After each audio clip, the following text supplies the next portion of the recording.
السلام عليكم. السلام عليكم ورحمة الله وبركاته.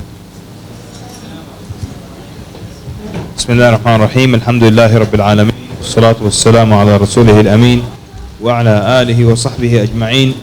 أما بعد. جزاكم الله خير for coming, everyone. So this is round one. Tomorrow is round two, inshallah. So you heard how it's going to be an hour and a half and then a 10-minute break and another hour and a half. This is tonight. And then 3 hours tomorrow. So an hour and a half and only a 10-minute break might be a bit long. Thank you. So I'm going to need some break managers again. Yeah? So I'm sure Remy is one. Remy? You're one? Okay. I need two from the sister's side. Someone in the front, a little bit behind, because you have to be able to monitor other people. So you're welcome, but you're alone in the front. And so you just need, basically what the break manager is, anytime you're tired or someone around you is tired or it's been going on for too long and we need a break, you just stand up. That's all you have to do. When you stand up, then we will stop in mid-sentence. Then everyone will stand up, even if it's for 1 second, sit back down. All right? So I need 2 volunteers from the sisters. All you have to do is stand up. We're not going to say anything to you. Thank you. One. Else in a different region, somewhere in the front here, 3rd row. All you have to do is stand up. Thank you very much. Okay. All right. So this is what we're going to do. I need to explain to you first what the whole idea is. A bit of a background. I guess I can show the... All right. Can I even go before... We're not doing this course. We're doing a part of this course. This is the full story, just so you understand what's going on. First, though, I've been teaching Shahadah courses or Da'wah courses for close to 10 years, okay? Here's the question that I'm trying to answer. Does this stuff work, or is this just a waste of your time? That's the question. And it crosses into people's minds. In the old days, I used to teach a course called How to Get a Shahadah in 10 Minutes. Meaning, you take this course, you stop a non-Muslim in the street that you have never met before, and in 10 minutes, they become Muslim. And maybe 15 minutes, maybe 8 minutes, it doesn't matter. And the question is, does that work? Does it work? And the history was this. I used to, there is a university in Virginia, United States, and that university had a da'wah table. This da'wah table, in 3 years, 2 people became Muslim. 3 years, only 2 people became Muslim. And the technique basically was 2 brothers sit behind the table and they just watch. They had books on the table and they had candy. And the brothers just sat talking to each other. Non-Muslims came, took some candy and what have you. But 2 people became Muslim in 3 years. Then we gave the first ever version of the da'wah workshop, and it was a 6-hour version. In half a semester, 17 people became Muslim. And that was the first indication that you can take average people who have no da'wah experience whatsoever, give them some techniques, and then they become excellent du'at.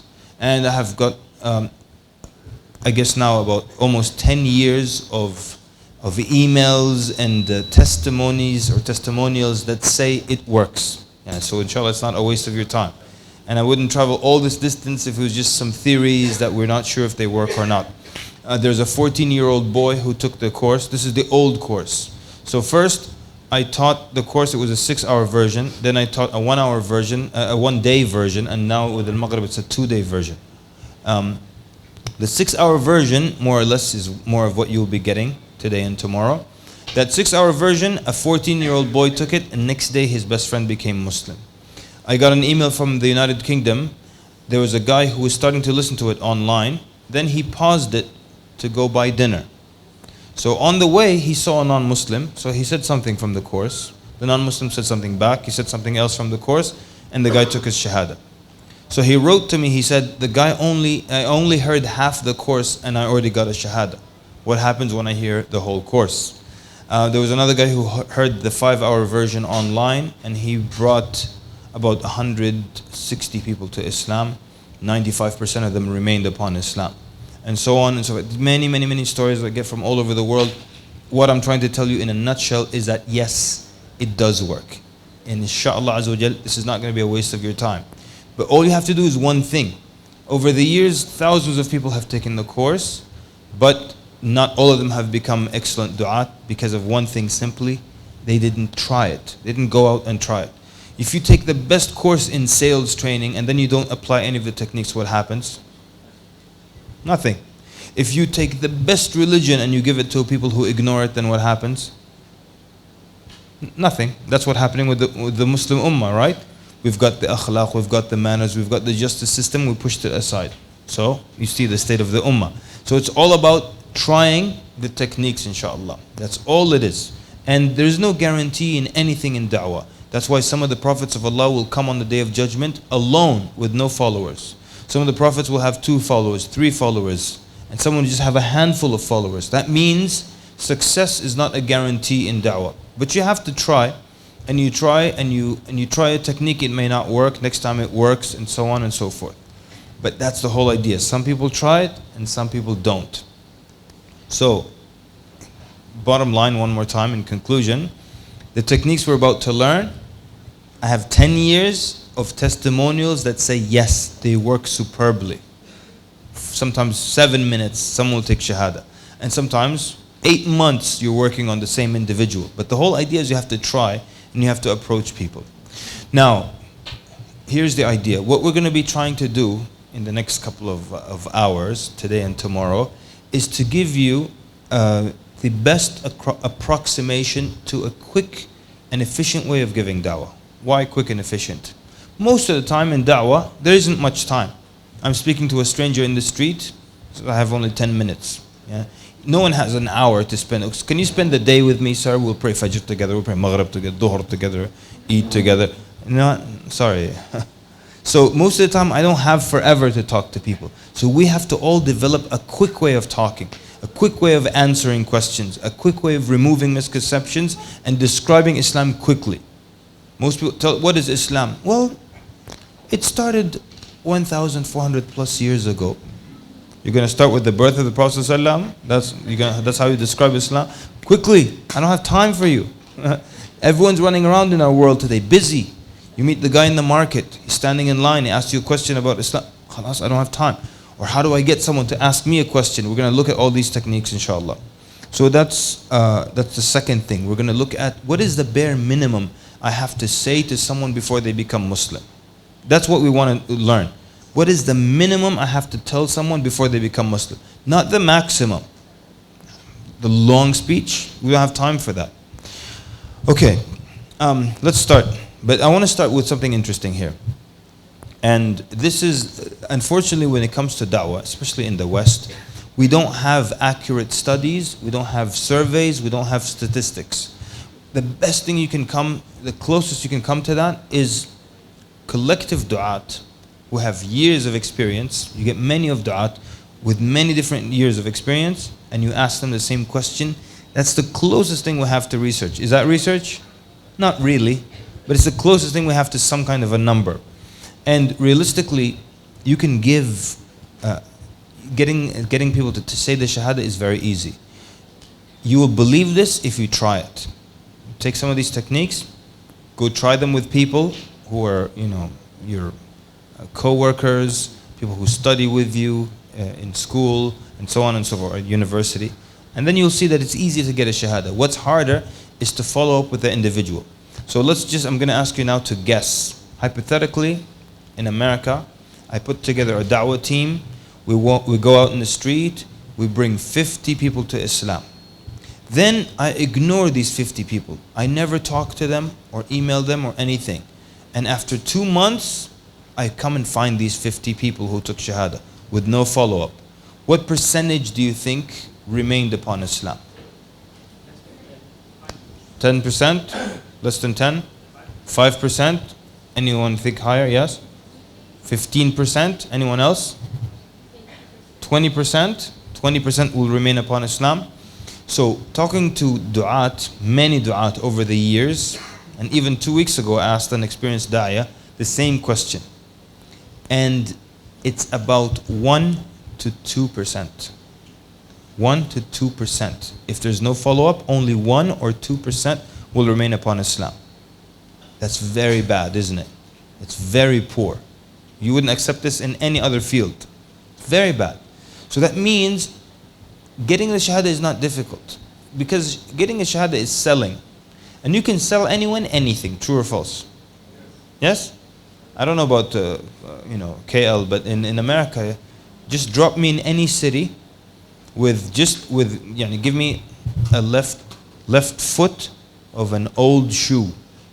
Tell me, sell this to someone. I guarantee you I can sell it, and you can sell it. You can sell anyone anything. A horrible product, a good product, a useless product. So someone a broken pair of glasses, I can sell it in America. You can sell it. Someone will buy it just for a crazy story. Oh, I found this crazy guy one time and he was selling this shoe, and then he puts it in his in his library. Just like these things are called conversation pieces. So you have a funny story about why you bought this crazy thing. Oh, there was this crazy Muslim and he was selling me a broken watch and I bought it from him for $5. I think he needed the money. Ha ha ha. It's easy to sell and it's harder to follow up. And the follow-up is the real challenge. And the follow-up is a community challenge. Because maybe I'll bring someone to the masjid. He took Shahada 2 hours ago. I bring him to the masjid. Islam is about peace and it's a wonderful religion and we're all brothers and sisters. And then he makes a mistake in salah because he just became Muslim. And guess what will happen? What do you think will happen? Huh? Exactly. Bombard them with questions or harassment, or, and this has happened, an uncle will hit him. Yeah. Someone will take Shahada, he'll come to the he doesn't even know, he's moving his finger like this or whatever in tashahhud, and the uncle after salah, Assalamu alaikum wa rahmatullah, Assalamu alaikum. People have been hit, people have been insulted. It's a community challenge. My whole community needs to know. If you see new faces, these are new Shahadas. Be very gentle, be very nice. Everyone tries to correct them at the same minute. Everyone wants to give them different pieces of information. One time I saw a guy, we were doing an iftar for him. He was one of the counselors at a university. And he took his Shahada. So we did an iftar in his honor. So a brother sat next to him in the iftar. And this is how he explained it. This is an American guy who just became Muslim. This is a guy explaining in Islam. Of all the things in Islam, he wants to teach him about tayammum. He just became Muslim, and this is how he was teaching him. I was sitting next to him. This is exactly what he was telling him. He told him, in Islam, if we don't find water to clean ourselves, we clean ourselves with dirt. And the guy who took Shahada was like, He's thinking, what kind of crazy religion did I enter into? I'm going to put dirt on my face in the morning. Yeah? So, information coming from the wrong place, wrong time, not balanced. The community, everyone wants to overwhelm the guy. And everything they see in him, they want him to fix immediately. So the guy takes his Shahada, and they're hugging him. Congratulations, you became Muslim. You have to remove your earring. And you have tattoos, I can see. You remove that also. Do you have a dog at home? Go kill it. So, it's too much. So that's why it's a community challenge. Follow-up is the real challenge. Getting Shahada is something very easy. And many of you will go out and you will talk to people who are your co-workers, neighbors, especially people you're in close contact with, people who study with you. And when you get your first Shahada, you'll go crazy after that. You'll get the second one and third one, and I've seen this many times over the years. You get the first Shahada and you're addicted after that. So then what happens, you get these people who are just collecting Shahadas.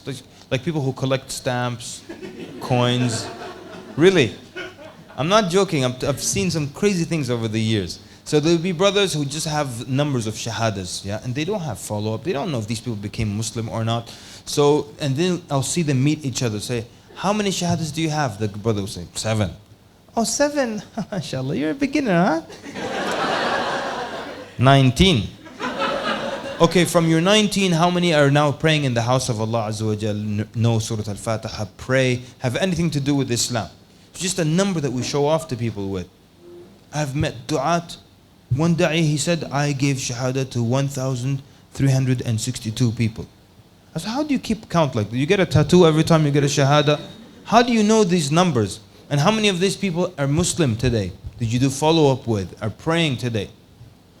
If it's 1%, like we said, most likely that's what it's showing right now, that it's 1%. So if what's 1% of 1,300 something? That's a lot of enormous amount of effort and energy and hours of work to get this result. It's very bad, isn't it? Yeah? So getting a shahada is not difficult. The follow-up is the real thing. Once you get your first shahada, then you second, third, fourth, sometimes you get 4 or 5 shahadas together. Find 5 friends sitting together, give them shahada, wham, like that. Then we have people who lie and cheat people to get the shahadas. I saw a very famous da'iyah in our area. He cheated someone into saying the shahada. He said, for example, say after me, Ashhadu, the guy says, Ashhadu, Allah ilaha. And then when he's done, he told him, you just became Muslim. Congratulations. And he's hugging him, and the other guy's not even hugging him back. What's all this? Yeah? I've seen another one who say, okay, everybody who's not Muslim, get up, please, get up. Everyone stands up. You know, in America, they call this ethnic experience, yeah?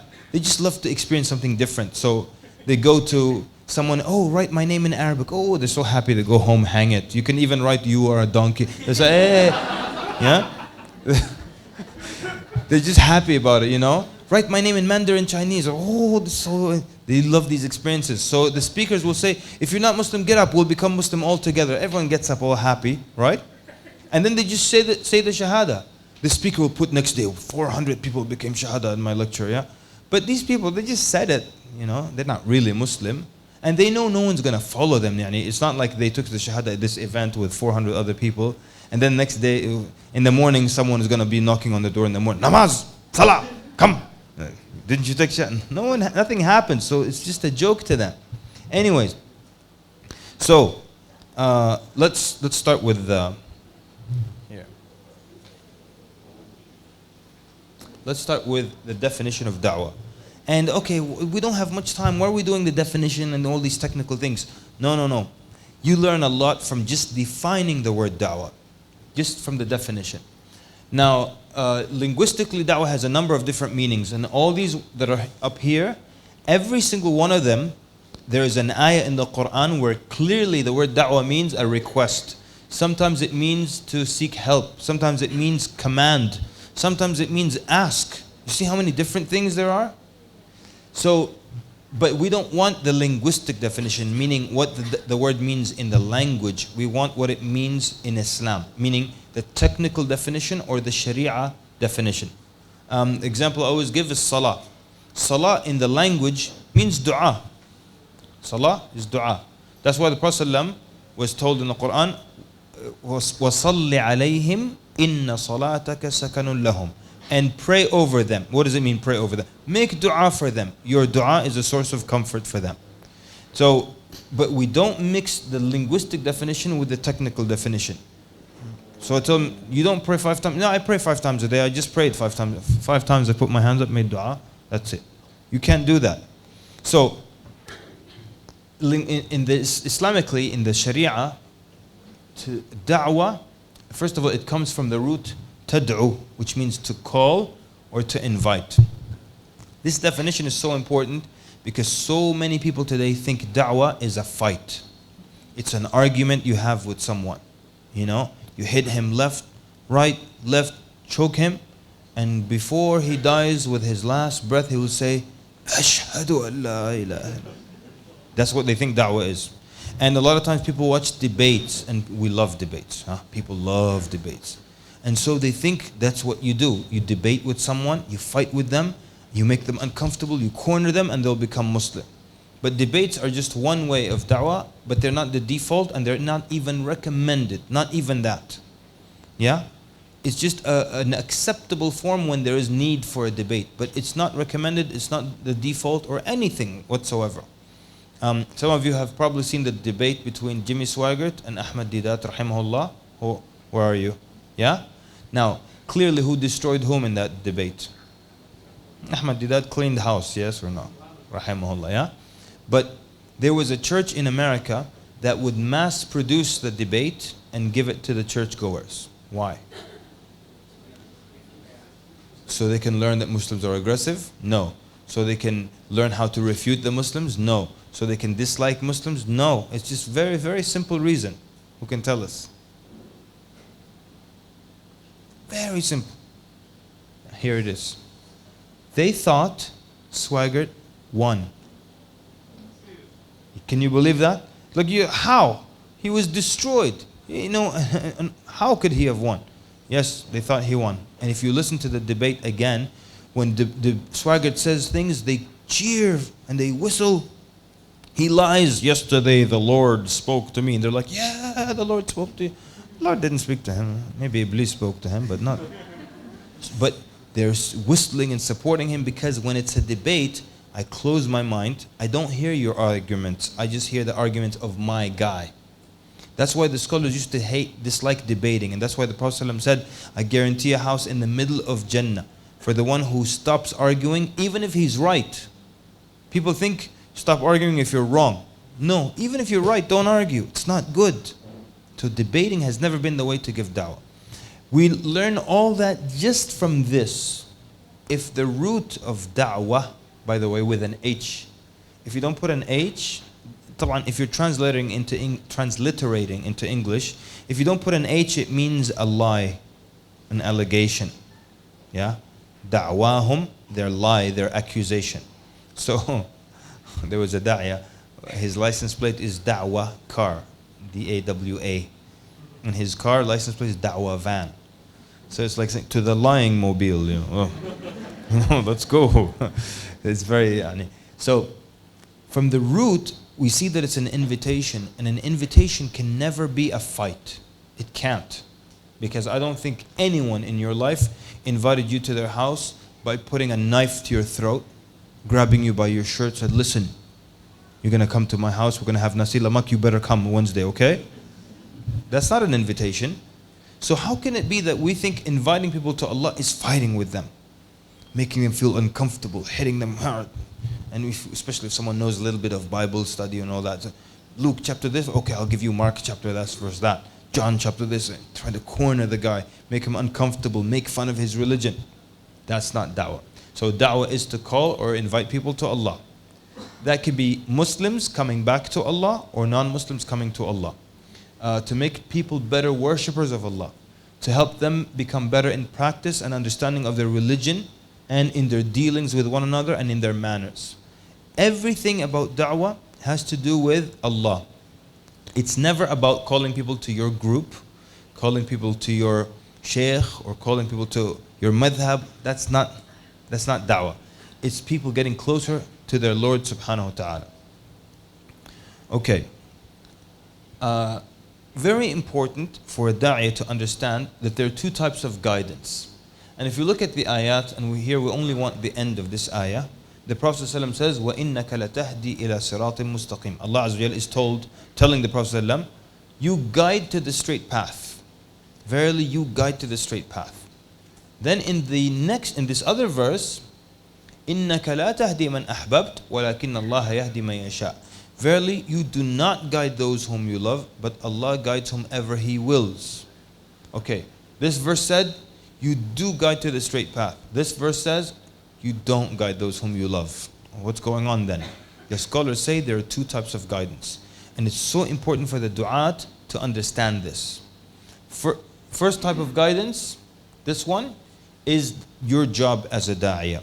When you direct people to the truth.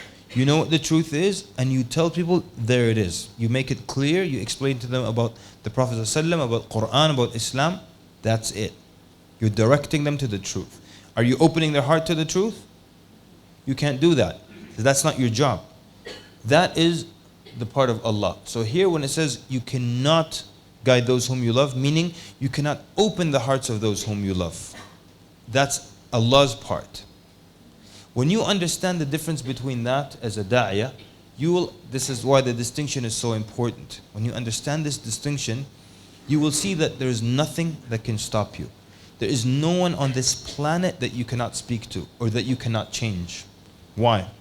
And that's why it's so important, brothers and sisters, that you understand the power of your words when you're giving da'wah. You can move mountains. Why? Because you're not making things up, right?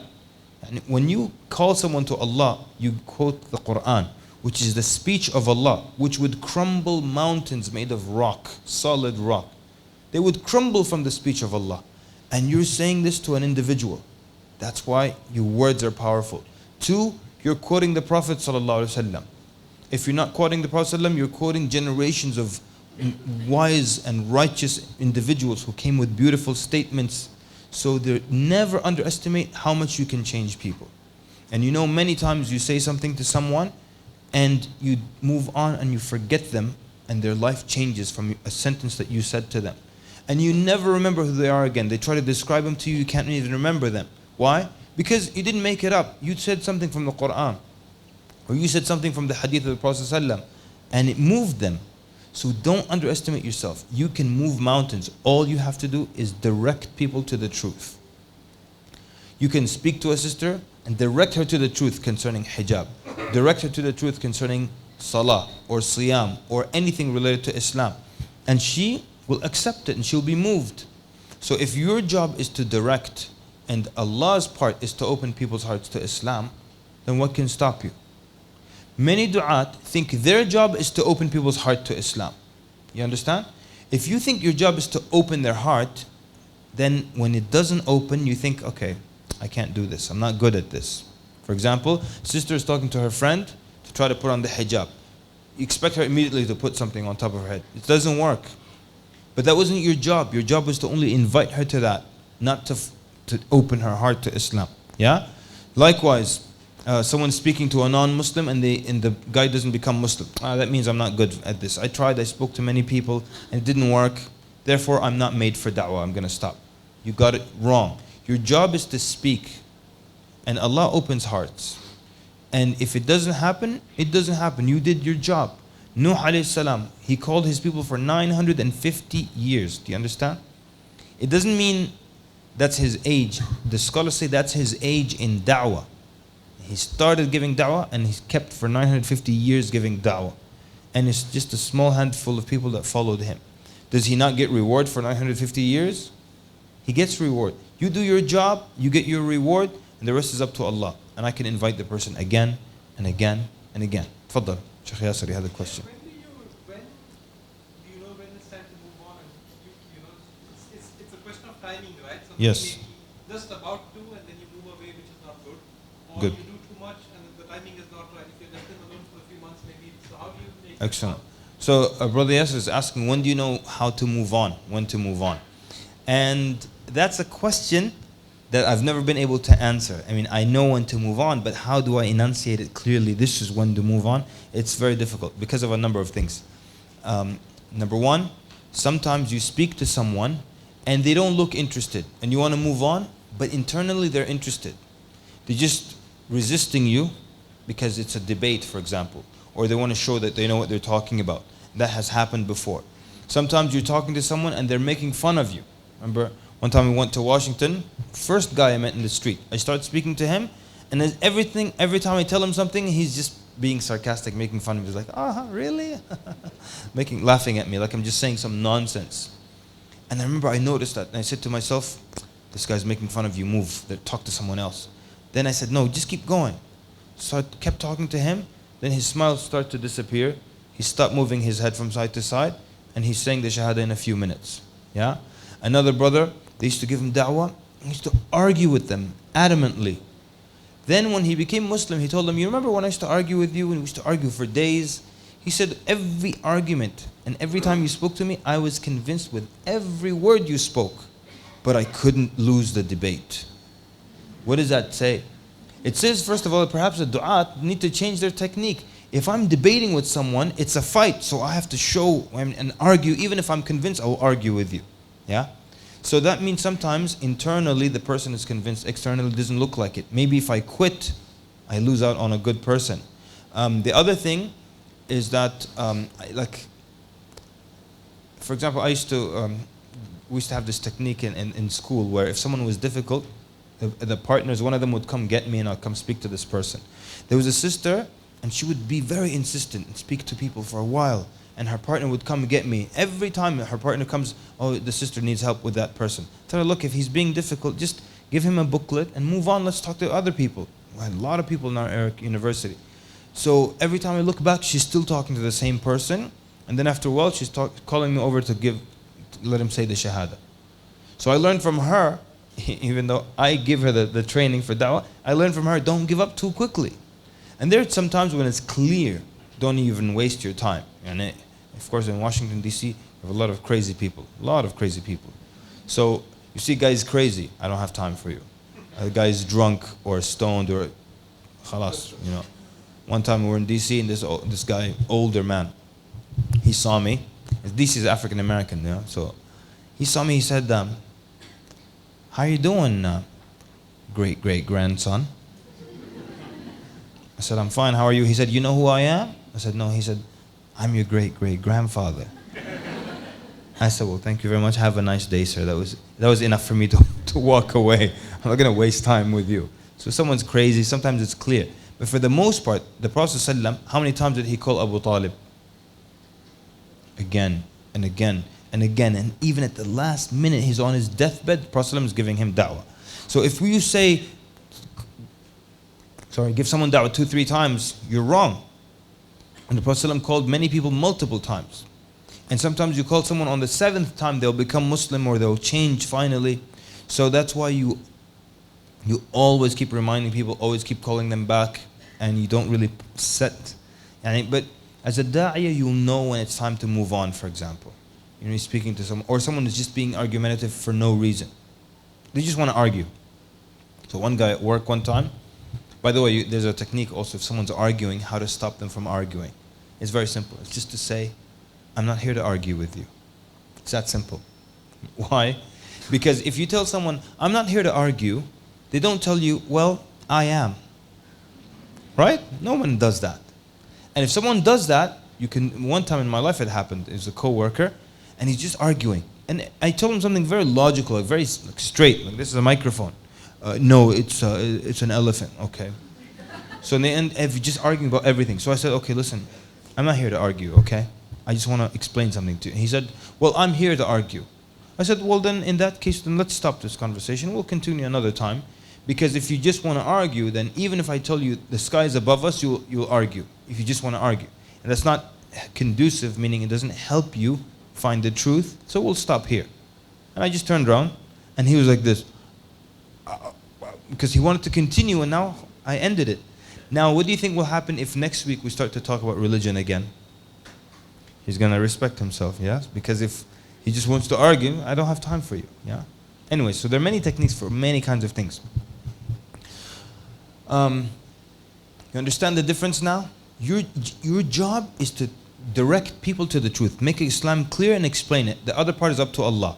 If it doesn't work, you did your job right. You understand? You did your job right. I can speak to 10,000 people. Not a single one of them will become Muslim. I'm doing my job properly. Okay? And when you understand that, nothing is difficult. Many times we'll see someone, maybe, you know, they're what they call punks. They have purple hair. They've got, you know, all kinds of metal things in their face and tattoos. And I'll tell my friend, I want to talk to that guy, give him da'wah. And my friend will say, he looks difficult. Okay, let's go back to our chart then. What's difficult? My job is only to speak. And that's not difficult. I speak to him like any other person with a few changes. And the second part is up to Allah. And no one would dare say that's difficult. So what's the problem?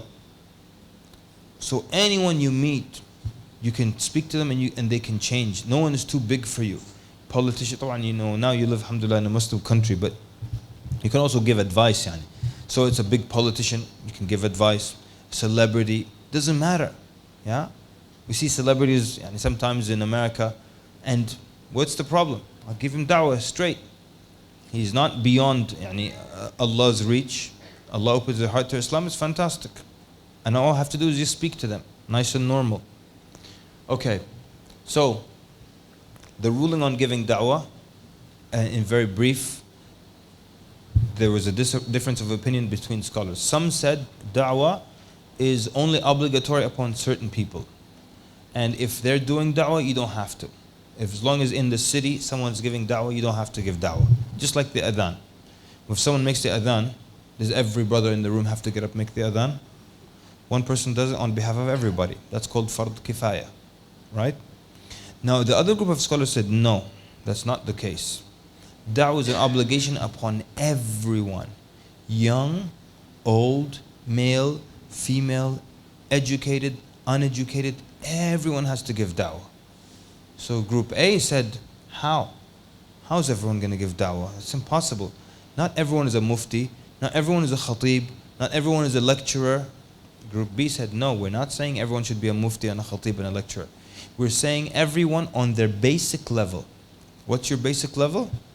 It's equal to your level of knowledge. Someone's level of knowledge is up to here. He can give da'wah all the way from here to here, but he can't go higher than his level. You know, someone's basic level is here. You can give da'wah all the way to here, and you can't go higher than that. So we're all obligated to give da'wah on a basic level. What's a basic level? Let's say, because enjoining what is good, forbidding what's evil is part of da'wah. So if someone does something wrong, tell them don't do that. That's da'wah. So who in the ummah can't give any da'wah?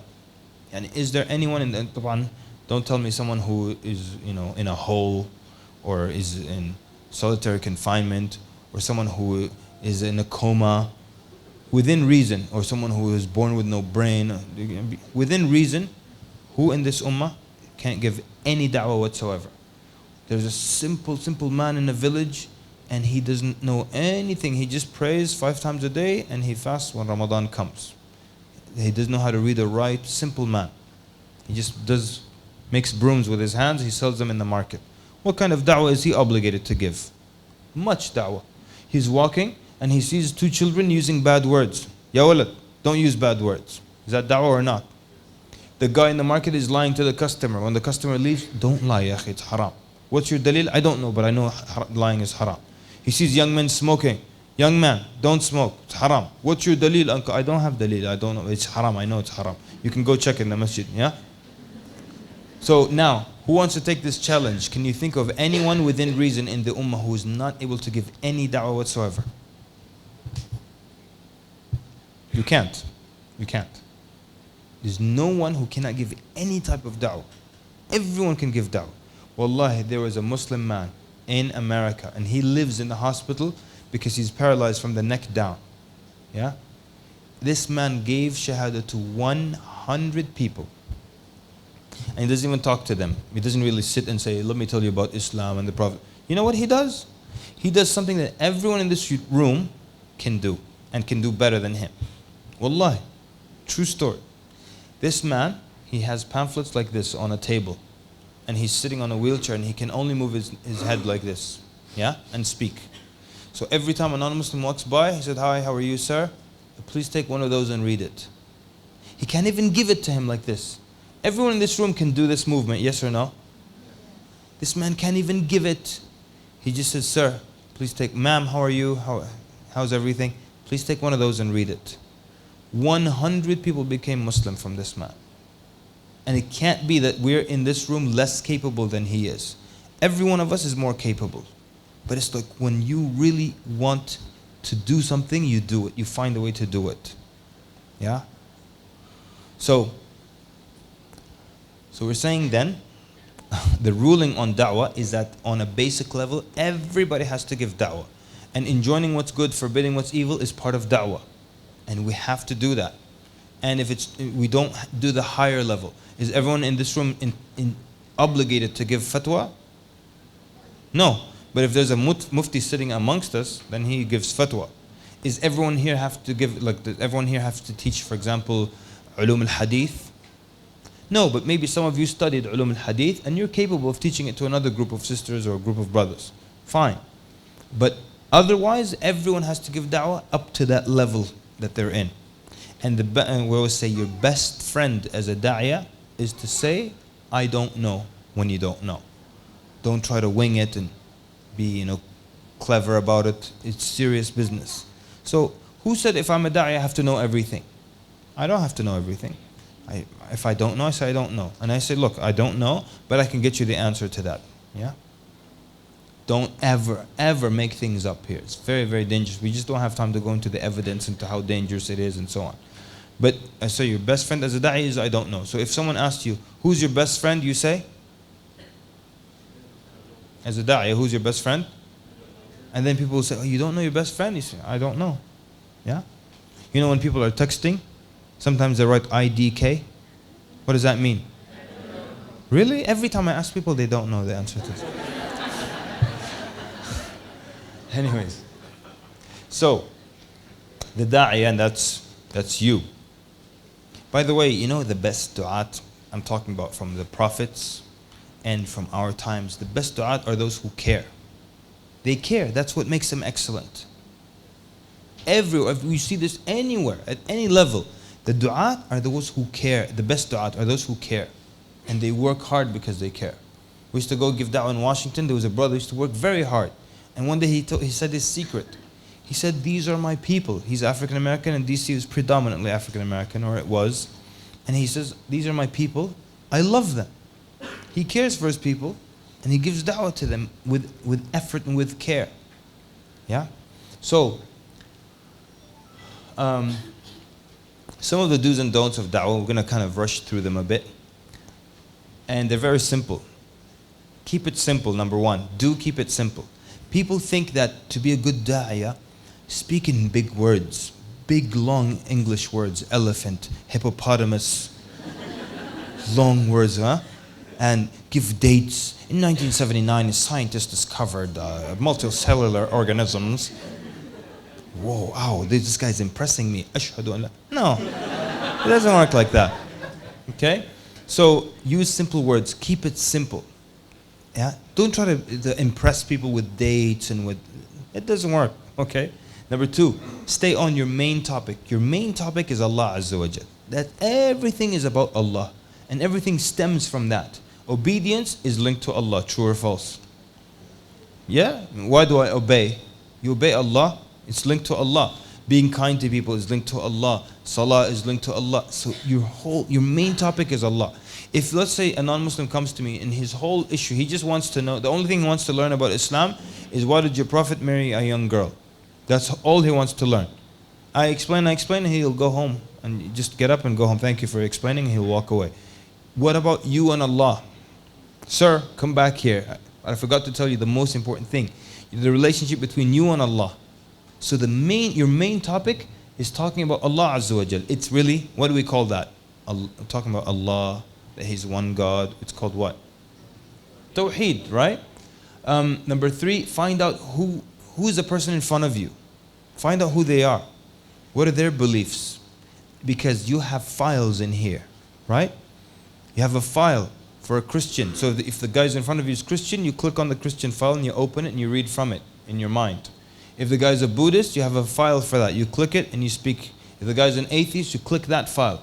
You don't just walk to a guy and just click on a random file, right? And I knew a guy like this. He basically, to be sure, he gave a 10-minute speech where he spoke very quickly because he's trying to fill a lot of information. And then he has a section on Christianity, and a section on Judaism, and a section on atheism. And he will tell he's a cab driver, he drives a taxi. So he'll tell the customer, he'll announce the next section. In 10 minutes, he's speaking so good, he gave me the whole speech. He showed it to me. It's a very bad speech. And I told him it's a very bad speech. He was a very nice guy. I told him it's a horrible speech. You have to change it. So he said that I'll look in the mirror and tell the customer, now I'm going to attack Christianity. He starts attacking. Now we'll attack Judaism. Now we're going to attack atheism. So why are you attacking anything? And why are you announcing that you're going to attack anything? And what's the value of speaking about Christianity and Judaism to an atheist in the back seat? The most you'll do is confirm to him he made the right choice. Yeah? So that means you design your talk based on the person in front of you. Find out who you're talking to. And there are techniques. Tomorrow we're going to look at some of the techniques to quickly find out who's in front of you. Very important. Sometimes this is for Muslims as well. Find out where they are spiritually. I'm giving da'wah to someone, and or maybe I teach a class, an Islamic class, but everyone's at a different level. So for example, we should teach youth for like a year, would be like the Islamic school year.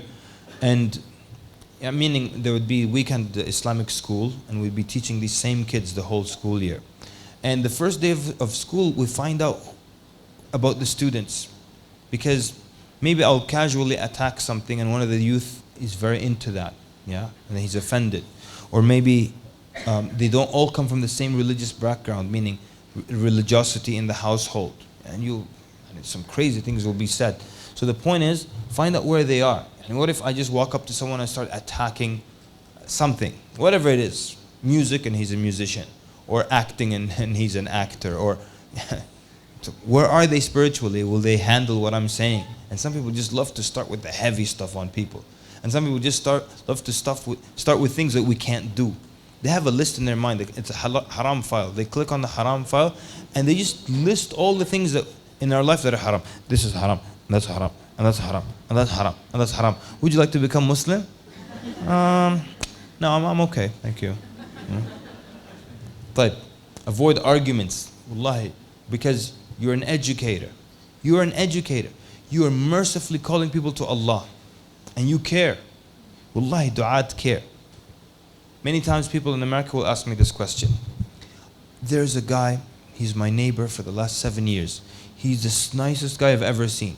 He has better akhlaq than many Muslims that I know. A fantastic individual. And we're good friends. And I care for him. And I want to give him da'wah. But I'm afraid that after I give him da'wah, it's going to be strange. Our relationship will change. So in the morning he'll look at me and it'll be strange. Okay, now I'm going to say it again in a different way. I'm going to tell you what this person is saying really. Okay? This is what he's saying. There's a guy who's so nice and I like him very much and I care for him. But just so things don't become strange between us, I'd rather he burns in Jahannam for eternity. Now you see how silly that sounds? You care, you give da'wah. Make sense? If you care, you give da'wah. Oh, I care so much about you that I would rather you burn in the hellfire than I tell you and there's some awkwardness. And on the Day of Judgment, that's why, a person that you're close to or you come into close contact with constantly, your neighbor that you never gave da'wah to, someone who works with you for years you never give da'wah to, on the Day of Judgment, guess what might be their excuse? You. Allah will ask, why didn't you believe in me? And they might say, oh Allah, I lived next to this person for 7 years and they never once invited me to your religion. People blame each other on the Day of Judgment. Okay. So, very good. Let me see. The second one is the only one I want from this page also. Understand needs, obstacles, and issues. Look, a da'iyah, you listen carefully. And this is one thing that we all should do and train ourselves to do. When it comes to understanding each other, we need to bring it up one notch. Yeah? Meaning, bring it up a higher level. Allah gave all of us the ability to understand human behavior and human communication. But most of us, we don't heighten that sense. We don't put effort into understanding people. We don't even put effort into to monitoring how we behave with people. We give salam and we don't smile, for example. So many people are not aware that they don't smile. So many people are not aware of maybe annoying things that they do because they're not conscious very much of their behavior. We have to be very conscious of our behavior and how other people behave. Yeah? How we interact with people. It was in a city, and I was in Sweden one time, and there's a brother who took me out to see the city. And for the full day, this brother had this very annoying thing, and I think, how could you do something so annoying to another human being and not even know you're doing something so annoying? Basically had this thing where he would smack you here. Yeah? Like this. All day he's like, let me show you. Hey, look, and let me show you this one. And look over there. All day. Yani at midday, I would start doing this every time. Moving away from him. And he's still not noticing it. He's just reaching more. How could you do something like this to someone all day, not paying? He has no consciousness of how he interacts with people. He'll be someone who never smiles. And he's not even aware that he never smiles. Yeah? You meet people like that. And they say nice things to you. كيف حالك الله يخليك الله يحفظك. Very nice sentences, but what kind of a greeting is this, ya akhi? Are you a crocodile or something? So, So read people, understand what they're saying. It's so important. One time, okay, let me give you some simple reenactments. Yeah, a guy came to me in Canada. He pulled me aside. He said, I just want to check, is weed halal? Yani marijuana. Is weed halal? And he's doing this to me. Okay, you see what's wrong already? You understand, you read so much, that's a very clear one, but you read so much into it. First of all, he says, I just want to check. Yani in case. He's only checking, Jazallah khair. Then he's saying, is weed halal? And he's doing this. And then notice, he said, is weed halal? Muslims don't ask about halal. Muslims ask about haram. They love that word. Oh my goodness, the things that people ask you, is this haram? Is that haram? Is that haram? Is breathing haram? Is drinking water haram? Just haram, haram, haram. This guy's saying, is it halal? He's doing this. And then when I said no, he did this.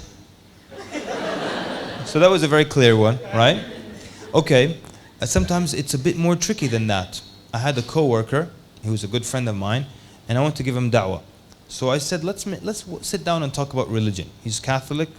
He knows I'm Muslim. I said, let's sit and talk about religion. He said, okay. I said, let's meet in my house this Saturday, next Saturday. He said, okay, deal. Now, we made this deal Monday. Every time he comes from his department to my department, he's like, hey, Kamal, we're going to meet this Saturday, yeah? But you're not going to convert me. Then Tuesday, hey, this Saturday, this weekend is exciting, but you're not going to convert me.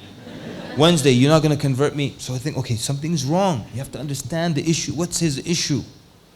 Try to figure it out. If you can't, you can ask him a question. You can say, why do you keep saying that? There's nothing wrong with that. It's a friend. Why do you keep saying that to me? I'm not going to convert you. Yeah?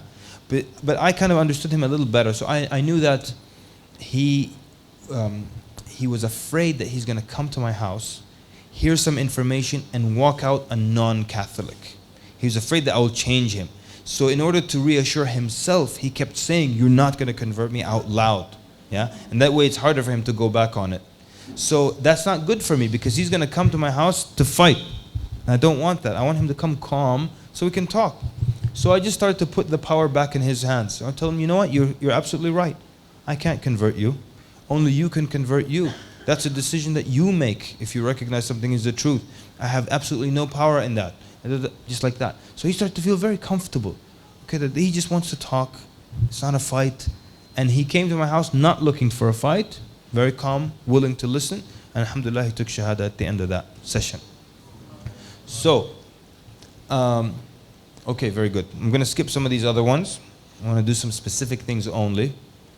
The don'ts, I can easily reverse all the do's and say these are the don'ts. But we only focus on some here. And I think we don't have to mention the first one in Malaysia, do we? That was such an honor to be in this part of the world, you know.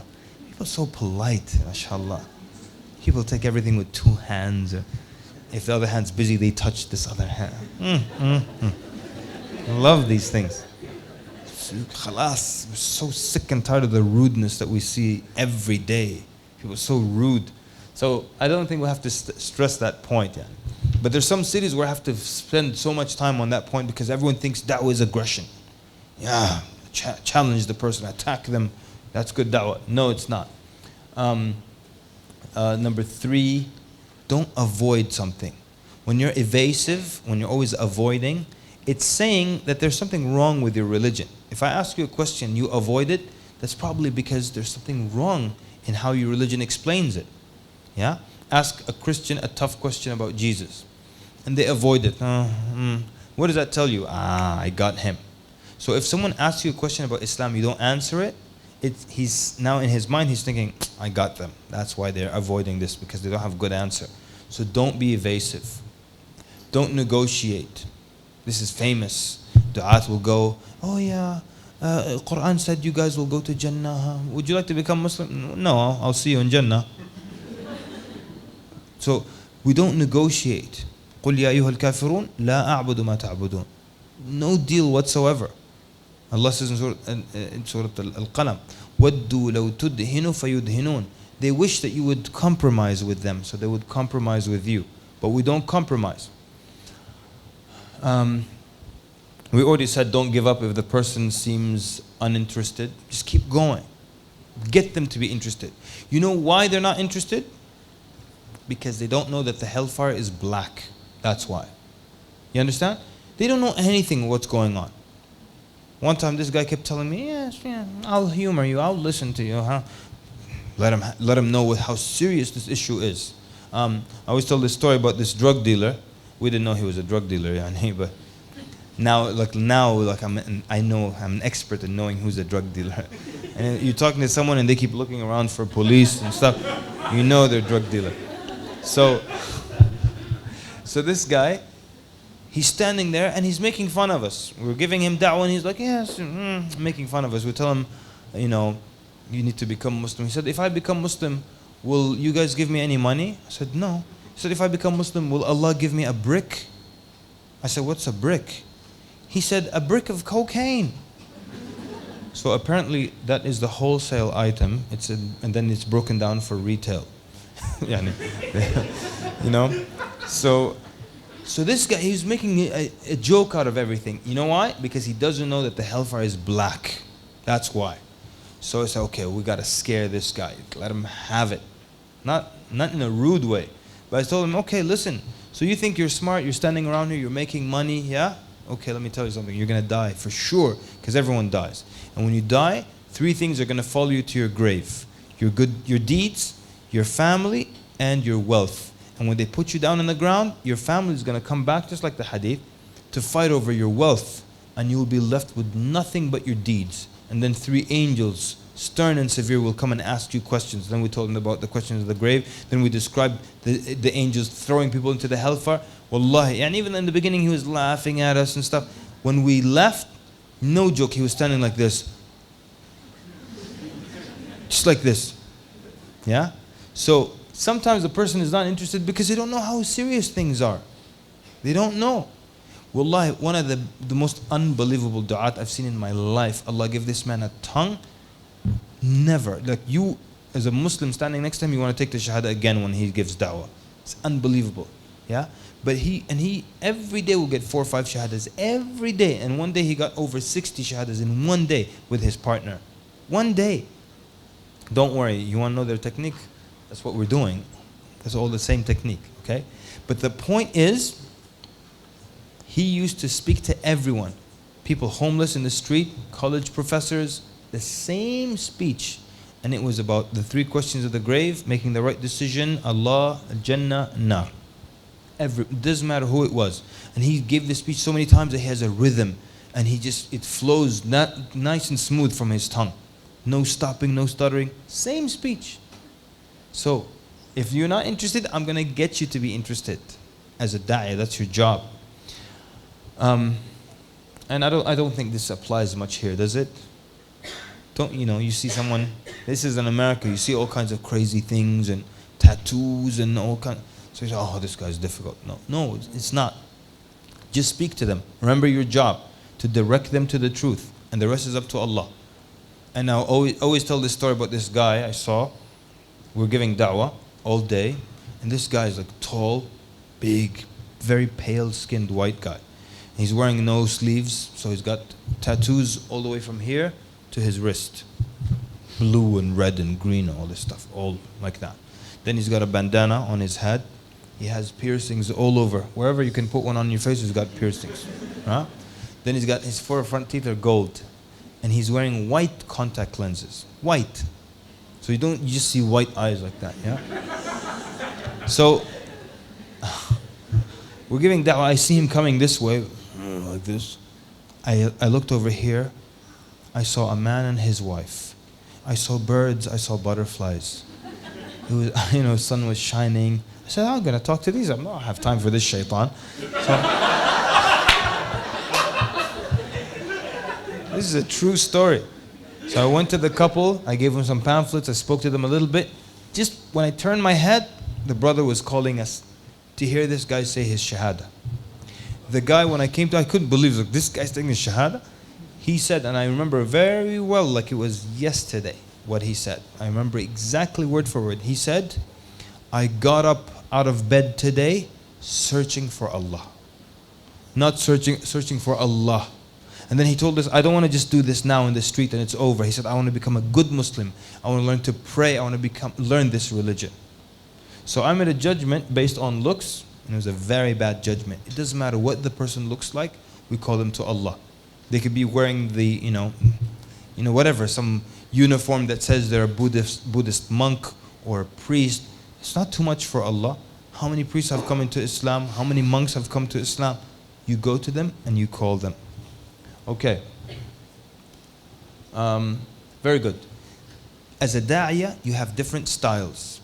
And in the Qur'an, Allah uses different styles. And the prophets of Allah use different styles. And Nuh is the example. Nuh called his people at different times and at different places. He called them by night. He called them by day. He called them in secret. He called them in public. He used different techniques. Prophet ﷺ used different techniques. Allah uses different techniques in the Qur'an. Sometimes He'll tell you, do something. Sometimes He says, if you don't do it, this is the punishment. Sometimes He says, if you do it, this is the reward. Sometimes if you don't do it, that is the reward. It's something haram. Sometimes if you don't do it, that's the punishment. And so on and so forth. And sometimes Allah will give you a parable and similitude. Sometimes Allah will give you the story of a prophet. Sometimes Allah will tell you the story of a nation that He destroyed. Different techniques. Some du'at use the same technique all the time. One technique all the time. Stories all the time. There are some people like this famous, these people who tell stories all the time. Anything you ask them, the answer is in a story. Khalas, enough, Anyways, so the point is, as a da'iyah, you have different techniques and different styles to deal with people. The rule is, you give people what they need, not what they want. And if you can, give them what they need in a way that they want. So you can always change the method, but you keep the message the same. So what we say, change the method, but not the message. Change the method, but not the message. So, Naam. What do you mean by give people what they need, not what they want? And for example, let's say people want to hear stories all the time. For example, you have an audience that just wants to hear stories. Yeah? But they have bigger problems. They need to learn, let's say, whatever, that shirk is haram. So what do? Just go tell them stories? I give them what they need. Yeah? Let's say I go to a village and this village has a grave and people actually make sujood at that grave. And then they want you to give a khatira about something, a story that's moving. You need more than a story that's moving. You need to stop your shirk, right? So then when I give that khatira and the speech meaning. Now, so the villagers invite me to give a speech after Maghrib that day. Am I going to give them what they need or what they want? But if you're a good da'iyah, you can give them what they need in a way they want. You can use a story that has a message, so on and so forth. That's the idea. Allah barak fiqh. So, the mad'u is the person that you're calling. And of course there's a lot here that we're skipping. There's, for the da'iyah, there's your, there's your intention, your akhlaq, how you treat people. We're skipping all that. We don't have time for all that. But we're just, especially in, mashallah, akhlaq in Malaysia, all good. We don't need to cover that. The mad'u is the person you're calling to Islam. Your approach is going to be based on the person, isn't it? It's going to be based on a number of things. So, can you think of how each one of these people is a different speech from you? If you speak to a Jewish rabbi, isn't that a different speech than a Christian missionary? And even a Christian missionary is different than just a Christian in the street, right? What's the difference? The missionary wants to give you da'wah. The average Christian is just there, right? So if someone wants to give me da'wah and I want to give them da'wah, there's a clash. Who's going to listen and who's going to talk? There's a technique for that. Remind me tomorrow. Someone, it's a male and you're a female, or it's a female, you're a male. There's going to be a different technique here, right? You're not going to say, do you have time now? We can have dinner and discuss this. Not if it's a female, right, brothers? Yes or no? Yeah? Brothers always having dinner with pretty ladies, telling them about Islam and stuff. So why don't you ever tell unattractive ladies about Islam? What's your point? Yes? Is it also sometimes we think giving dawah is what we go and tell people, right? Yes. But many a times as Muslims, especially heads, we outwardly recognize it for themselves. Just how you behave itself is a big dawah. Yes. And that's why we get into direct da'wah versus indirect da'wah. So a lot of indirect da'wah, your akhlaq, you helping someone out, you smiling, all these, it's indirect da'wah. But the question becomes, is indirect da'wah enough? Yani, does it fulfill my religious responsibility to speak about Allah just by being nice and, hey, how are you? Have a nice day, all day. Is that enough? And the answer, you will understand it, is no. It's a part of da'wah, but it's not enough to say, no, I never talk to people. I just smile and I wave. At some point you have to do something. So it is a part of da'wah, but is it enough to cover all of da'wah? And I think the answer is a clear no. So, any questions about what we covered so far? Yes? So what are the key elements in indirect dawah? You can just name three. That's exactly what the bread, we say the meat and potatoes of what we're trying to do today. Yeah. Anything else? Any questions about what we covered so far? I have a question about what you said that you would be covering. It's about our own akhlaq. Uh-huh. How do we know that we're ready? Like, we know that we'll be giving dawah about something that we don't follow. Being a hypocrite. Wonderful question, Jazakallah khair. So the question is, how can we give da'wah to something that we don't follow? Or I tell people about something and maybe I don't practice it 100%. Is this hypocrisy? Is it? Yeah? Actually, let me explain it like this. The fact that I don't practice something, okay, isn't a reason for me to stay quiet about it. The scholars, they give an example, a hypothetical, meaning it never happened, but they chose such an extreme example to show you how, they said that if there were 6 people sitting down, getting drunk together, it's obligatory upon every one of them before drinking to tell the one next to him, don't drink. Okay, we have an obligation in Islam to forbid what's evil, right? Yeah? So as I'm walking and I wake up and wherever I am, this obligation is always on top of my head to stop what is evil. True or false? We agreed? One more time. True or false? Thank you. Now, this obligation is always there. Now, if I suddenly commit a sin, this obligation leaves because I committed a sin? It's still there. The fact that I smoke doesn't mean that I don't have to tell anyone in the world don't smoke. And I'm exempted from that. The sin gives me this privilege that if I sin, I don't have to stop anyone from the same sin. The best person to stop someone from the sin is the one who has done it or is doing it. Yeah? And that's what Allah Azza wa Jalla says in the end of Surah Al-Ma'idah about Banu Israel, a really, really powerful verse. كَانُوا لَا يَتَنَاهَوْنَ عَن مُنْكَرٍ فَعَلُوهُ. They used to not forbid an evil they used to do. They themselves did. What's hypocrisy is to come and tell people that you do this and you don't do it. Yeah? You pray all night, and you never pray all night. I fast every other day. That's hypocrisy.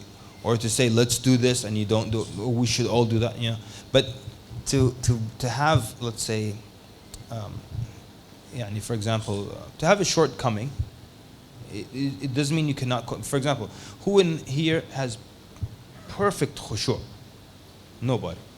But that means no one can ever in the Muslim Ummah give a lecture on khushu', because no one has perfect khushu'.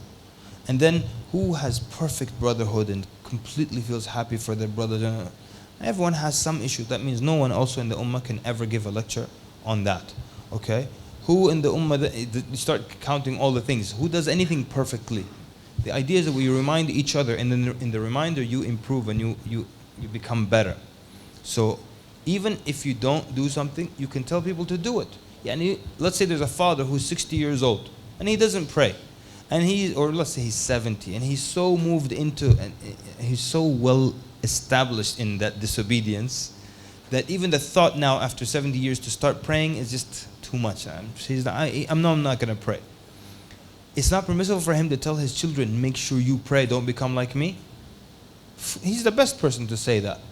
Yes? The best person to say that. Better than someone who prays. Someone's been praying for 40 years. Father said, look, I didn't pray for 70 years and I regret it now. Pray. He can't say it because he doesn't pray. So you can commit a sin and tell people don't do it. Yani, let me make it simpler. Do I have to get 2 sins because I commit 1 sin? So not stopping someone from drinking is a sin. And drinking is a sin. So I have a choice to get 1 sin or 2. I can drink and tell him don't drink. That way I only get 1 sin. Or I can drink and just ignore him. Encourage him to drink. I get 2 sins. So anyways. Type. Anything else? Any questions about what we covered so far? Oh, so then how do I know I have enough knowledge? Or how do I know my manners are good enough to go out and give da'wah with? It's very simple. Abu Bakr radiallahu anhu, when he just became Muslim, he went out and he brought 5 out of the 10 given glad tidings of paradise, he brought them to Islam. What information was there? When Abu Bakr went to Uthman radiallahu anhu, we have the narration. Do you know what he said to him? There was no information. There was nothing, no salawat. There was barely any Qur'an revealed. Okay? And what information was there? You know what he went and told Uthman radiallahu anhu? He told him, basically there's one God, and that man, Muhammad sallallahu alaihi wasallam, he's the Prophet of Allah. That's it. Everyone in this room has more information and more knowledge of Islam than Abu Bakr in the first few days. True or false? But Abu Bakr went out with a little information and he brought 5 out of the 10 given glad tidings of paradise to Islam. And he is one of them, that's 6 out of 10 with little information. So go out with what we all agree. The more knowledge you have, the better and more effective you'll be, inshallah. But you also have enough basic knowledge, everyone in here right now, you have enough basic knowledge to call yourself a Muslim. Take that same knowledge and give it to someone else. La ilaha illallah Muhammad Rasulullah. And non-Muslim questions, for the most part, they're easy. They don't ask you, tell me what all 4 madhahib say about this issue. They just ask you, why are we here? Why did Allah create us? All these simple things. Alright? So the scholars say, if you're waiting for a day when you wake up and your knowledge is full, your iman is full, your akhlaq are 100%, they say you will never find that day until you go to your grave. Then they say, if you do wake up one day and you feel everything is full, know that you have gone astray. So that means we do what we can with what we have. All right? Any other questions, sisters? Any questions? Okay, if you think of any, let me know. طيب. So we said your approach will change based on the individuals. If it's a missionary, a Christian missionary, a rabbi, a child, an older person, a family member, and aren't those the hardest people to give da'wah to? Family members. You tell them anything, what do you know? I was holding you when you were this big. Khalas, I'm not this big anymore, enough. You know? The place makes a difference. You're in a quiet library, you're in an elevator, it's just a few seconds, someone asks you something about Islam, what have you. Or you want to talk to someone about Islam. How do you do that? We're going to look at that tomorrow. I'm walking down the street and I see someone, I want to give them da'wah. How do I do it? What do I say? I just walk up to them. What do you think? What happens? I see someone, I want to give him da'wah. I see a Chinese man, I want to give him da'wah. How do I do it? How do I just walk up to them? Complete stranger. Difficult. They don't know me. This guy's strange. He's weird coming to me. Hey, you know about Islam? Let's look at some techniques tomorrow, inshallah. Okay, well, this is one technique that we use. It probably won't be the best technique for Malaysia, but I put it up there so people understand that there's something called variety. Yeah? I would actually, this is a technique that I use when someone has a look that says that they're either Muslim or they look like they could become Muslim. Do you know what that means? Yeah? Okay. So if someone has that look, I just go to them and say, and now this will work in America because America, direct speech is okay. Now in the UK, I showed them this technique and they said it won't work in the UK. Because people don't, a stranger, you go up to a stranger and you say, hey, are you Muslim? British person will be like, well, I never. Be insulted, In America, such an easy technique. You just go up to someone, hey, how you doing? You Muslim, man? And the guy say, no. Why aren't you Muslim? How many times have I asked people, hey, why aren't you a Muslim? And they'll just give you the reason right then and there.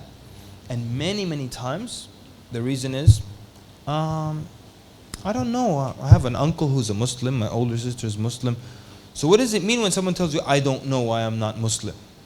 It means he's this close to becoming Muslim. He has no good reason to not be Muslim. Yeah? So this technique actually, I'll give you, like in this demo, you'll see that I learned so much about the individual in 10 seconds. You walk up to someone. Hey, how you doing? You Muslim, man? No, I'm not a Muslim. Why aren't you Muslim?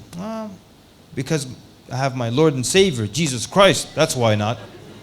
Now, how much did I learn this about this person? Was that 10 seconds? Not even 10 seconds, less than 10 seconds.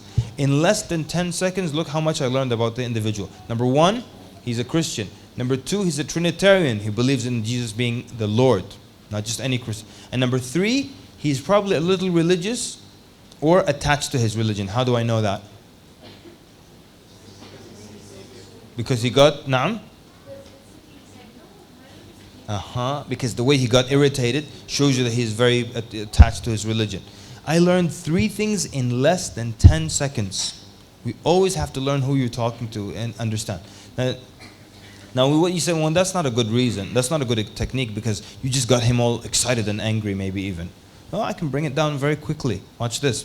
So, you Muslim, sir? No. Why not? Because I have my Lord and Savior, Jesus Christ. That's why not. Well, you know, we also believe in Jesus and Islam. But you know what is the main difference between your belief in him and our belief in him? And the guy says, what's that? See, he calmed down already. And then start explaining and start talking from there. Now, the whole reason I have this slide up here is to show you that there are different varieties and different cultures accept different things. One of the worst things ever is when you take a da'wah course and they tell you, use this. No, don't use this. There are many techniques, use the right one with the person. So I would never use this in the UK, never. Now, while I was teaching this course in the UK, a brother who's a very good da'iyah, mashallah. You guys heard of Da'wah Man? Okay, so Da'wah Man, he was in the course and he said, he's a fantastic da'iyah, I love him. But he said, I have a technique that if I see a young brother who's like, you know, dressed all kind of hip and hip hop or whatever they call that stuff, and I tell them, this is a British thing, he said, I will call him, I'll say, yo bruv. You know, they don't say the TH, the bruv, brother, my brother, my mother, like that, you know. So he'll tell him, yo bruv. He said, that's how this guy talks. So it catches his attention very much and he turns immediately. He said, now his question was, he said, other du'at tell me, don't use this technique. Okay, they made a rule. Why not? So I asked them, okay, has this ever backfired on you? I mean, have you ever said yo bruv to someone and they got offended? He said, no. You ever had a problem with it? No. Why shouldn't he use it then?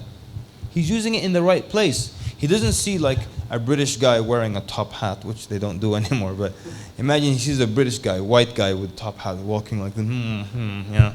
And then he tells him, yo bruv. He does it with the person that he knows will accept it. So is there anything wrong with this technique? Absolutely nothing.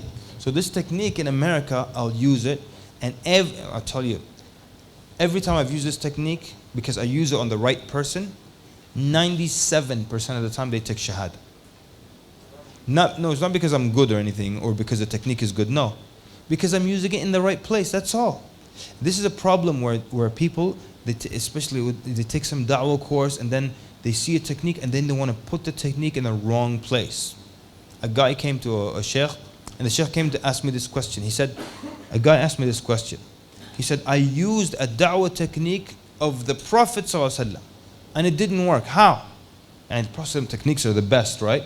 He said it didn't work. How could it not work? This is the full story. You remember the hadith of the young Sahabi who came to the Prophet ﷺ. He said, Ya Rasulullah, i'idhan li fi zina. Permit me, give me permission to commit zina. Okay? The Prophet ﷺ then told him, would you accept that for your mother? He said, no. Would you accept it for your sister? He said, no. He said, in the same way, people don't accept that for their mothers and for their sisters. And he made dua for him and then he went away. He said he was talking to a guy in America, non-Muslim. And the guy said, yeah, there's nothing wrong with zina, it's okay. So he says to him, would you accept that for your mother? And the guy said, yeah, if she consents. He said, would you accept that for your sister? He said, yeah, if it's her boyfriend and they know each other, what's the problem? So he said, it's a technique of the Prophet ﷺ and it failed. How? What do you think? Someone put your hand up and tell me why it failed. Yes? They don't find these things as wrong nowadays. Uh-huh. In the US, some people think it as okay to do this. Uh-huh. You're right. That's true. And the guy said that he finds it okay. But why didn't the technique work? You're very right. Why didn't the technique work? What's wrong about the place? Huh? What is wrong? What? It's what? It's the norm? Mm. Is that why it didn't work? Because it's a norm? Okay, what's wrong about the approach? Yes, sir. Sorry? He didn't ask permission to make zina. Okay, it would have worked better if the American guy came to this Muslim for some reason. Hey, give me permission to commit zina.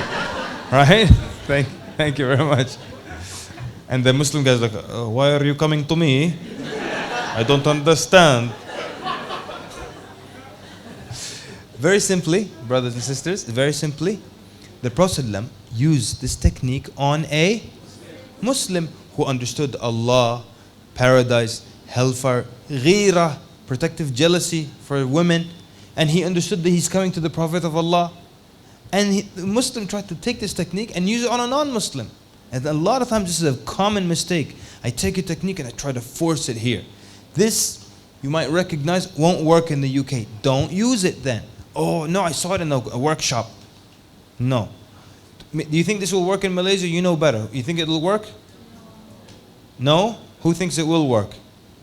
Yeah? You think it will work? You have experience and past that says it has worked? Okay. So then, what we're really doing is we experiment with things. We experiment. And sometimes you say something that's not offensive. If the person's offended, you can even apologize and you can explain. So, for example, people in America, they don't want to read, they don't have time to read, especially about religion. I don't want to read your religious book.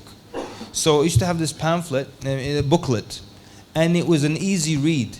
So we always tell people, take this book, take this to read. It's a very easy read. It's a quick read, and not going to take much of your time. People are busy. It's a quick read. So one guy, when I told him it was a quick read, he got offended.